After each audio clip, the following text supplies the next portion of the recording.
Hello, how are you today?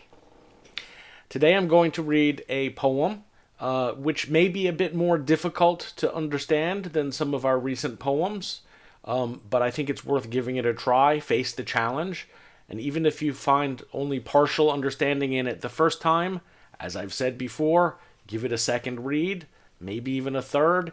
Each time you try, you can get a deeper understanding of it. That's a part of the process of learning to read critically, right? So, one reason it may be a little challenging is because it's old. This poem was written by Sir Thomas Wyatt in the early 16th century, that is, the early 1500s. And it has somewhat of a mature theme. It is written from the perspective of a lover who has had many loves, but he remembers back to one woman in particular that basically broke his heart, that he feels abandoned him, and he remembers back and wonders what has become of her since then. The title of the poem is "The Lover Showeth How He Is Forsaken of Such as He Sometime Enjoyed," meaning the lover shows how he has been abandoned by the woman that he once loved. That would be my best way to modernize the title so that you can understand it. So what I will do is I will read it through now, just pausing occasionally to explain a line or two or a word so that we understand the meaning. Then I'll pause and I'll go back and read the entire poem straight through. As always, you have access to the text, so please do reread it, see what you can understand within it, and then I'll just ask you for your response. Okay. So it begins, "They flee from me that sometime did me seek." He's speaking of women today in his later life, right? Women that once flirted with me now run from me. They no longer take interest in me. "So they did one time seek me with naked foot stalking within my chamber, barefoot," so implying, of course, a very familiar relationship.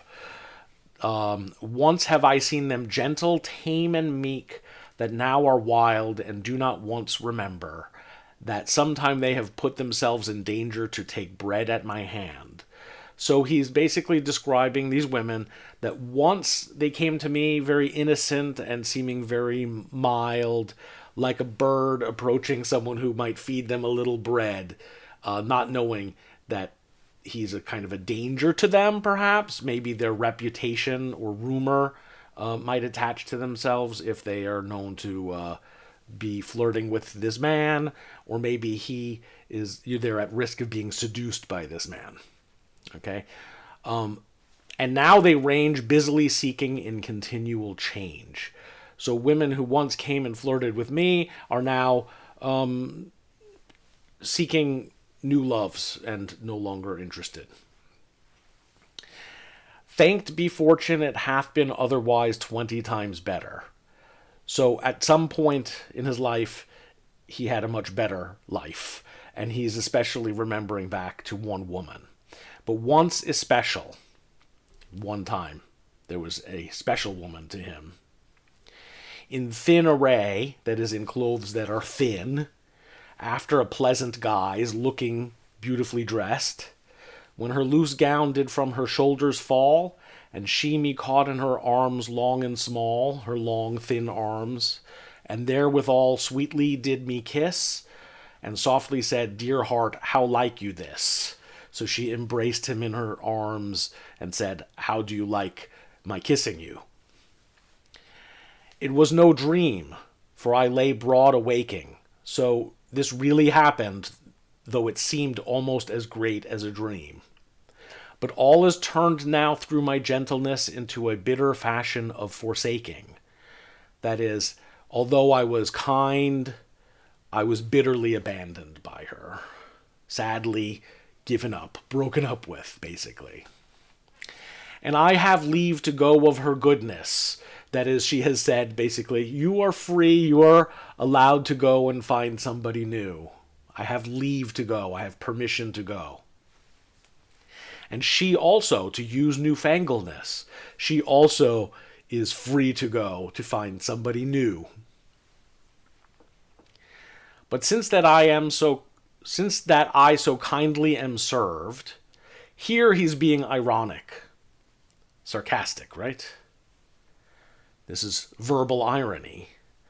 He says, I am so kindly served, but what he really means is I was served very cruelly. She treated me in a cruel way. She broke my heart, right? Since that I so kindly am served, I would fain know what she hath deserved. I would willingly, gladly find out what has become of her. I would like to know what has become of that woman who broke my heart so many years ago. That's what he's saying.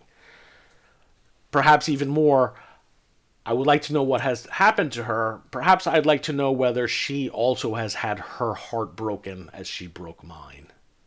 If that is, in his mind, what she has deserved. But it's a poem, and poets have only one voice, but they have many ears, right? There are many people who will read their poem and listen to their poem and bring their own interpretation to that poem. My point being, I cannot be the perfect authority on this poem. You will read others who interpret it. They may find it having a slightly different meaning. This is what it means to me. You may find your own meaning by studying the poem a little bit. Give it a second read. See what you find in it. You might even disagree with the way I read it. Okay, so that's the best I could do, though, in terms of just a line-by-line breakdown. Let me go ahead and read the entire poem one more time and see if you find meaning in it as it flows. They flee from me that sometime did me seek with naked foot stalking within my chamber. Once have I seen them gentle, tame, and meek, that now are wild, and do not once remember that sometime they have put themselves in danger to take bread at my hand, and now they range busily seeking in continual change. Thanked be fortune, it hath been otherwise 20 times better, but once especial, in thin array after a pleasant guise, when her loose gown did from her shoulders fall, and she me caught in her arms long and small, and therewithal sweetly did me kiss, and softly said, Dear heart, how like you this? It was no dream, for I lay broad awaking, but all is turned now through my gentleness into a bitter fashion of forsaking. And I have leave to go of her goodness, and she also to use newfangledness. But since that I so kindly am served, I would fain know what she hath deserved. There you go. A little bit of heartache from 16th century England. And it's something for you to reflect on. The way people communicated, the kinds of relationships they had then may have been so different from the way we communicate and the relationships we have today. But maybe the distance isn't all that far. No, he isn't cyberbullying her. There's no cyberspace. Is he poem bullying? I'm not sure either, because he hasn't named the woman. But surely he's giving vent to his sadness and his frustration over a broken relationship, right? Anyway, there are various ways you could think about it. Let me know what you think, and I'll see you next week with a new poem. Take care.